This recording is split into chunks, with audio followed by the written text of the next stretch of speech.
Probing the emotional lives of animals is new territory for biologists.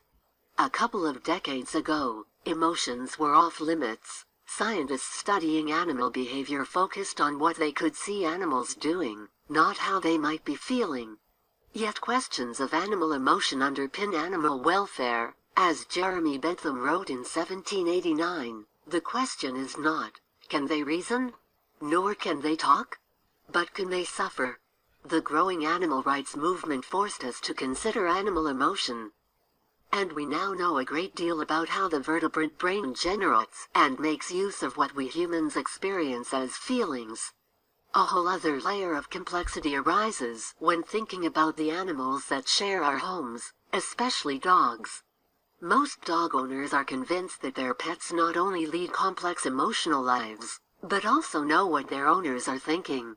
Study after study seems to provide support for these notions. Most recently, scientists at the Messerli Institute in Vienna have shown that dogs can discriminate between human faces that are expressing different emotions, even when they can only see half the face, and the person in the photo is completely unfamiliar to them. Unfortunately, these studies, taken as a whole, provide little comfort for those who would like to believe that dogs are little different to humans, apart from an inability to talk. Not only is their emotional life distinctively different to our own, the evidence also suggests that the way they perceive us bears little resemblance to the way we think they do. Dogs probably only feel about half the emotions we do, but may, as a result, feel them more keenly. Emotions can be roughly divided into two kinds: basic emotions or gut feelings, which arrive without warning, and reflective emotions, which require conscious thought. Fear, affection and anxiety fall into the former group. Guilt, pride and grief into the latter. All mammals examined so far have the brain structures that enable them to feel the same basic emotions that we do, and now that dogs have been trained to lie still in an MRI scanner, we can add them to the list. But what about the complex emotions, those that don't emerge in our own children until they are several years old? Most dog owners believe that they can identify their dog's guilty look when it's done something wrong, but several studies have blown that myth apart. The guilty look is no more and no less than the dog's anticipation of some kind of punishment, based on its interpretation of its surroundings and its owner's body language. This was first suspected to be the case almost 4 decades ago, when a veterinarian advised a client whose dog was ripping up papers while he was out to place torn paper on the floor and leave the room. When he returned a few minutes later, the dog, which had not moved throughout, looked as guilty as if she had done the ripping herself.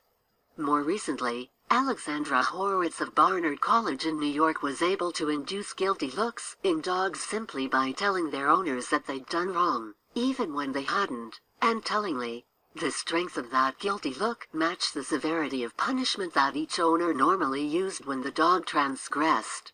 However, at least scientists and owners concur that dogs do have emotional lives. More unpalatable may be the opinion of some scientists, now probably in the majority, that while dogs do love their owners, they don't realize that their owners love them back. On balance, it's difficult to avoid the conclusion that dogs don't perceive their owners as thinking beings at all. Precisely which animals possess a theory of mind, the ability to attribute mental states to others, is hotly debated, as is the precise age at which human children first exhibit this skill. Given how responsive our dogs are to us, it's tempting to believe that they do understand us, and indeed dogs pass several theory of mind tests: imitation, deception, role-taking, responding to begging, in some instances, more convincingly than chimpanzees do. Yet there are simpler explanations for all of these abilities, and so far no convincing evidence has been produced to confirm that dogs understand that we have minds, or have any comprehension of the relationships they have with their owners. That's not to say that dogs are mindless robots, far from it. The science of canine behavior is revealing something potentially more exciting, that dogs have evolved their own mental toolkit for living alongside us, one that's not the same as ours, but perhaps equally exquisite. They are astonishingly attentive to everything we do. They can probably read human body language better than we can, and they are incredibly fast and flexible learners.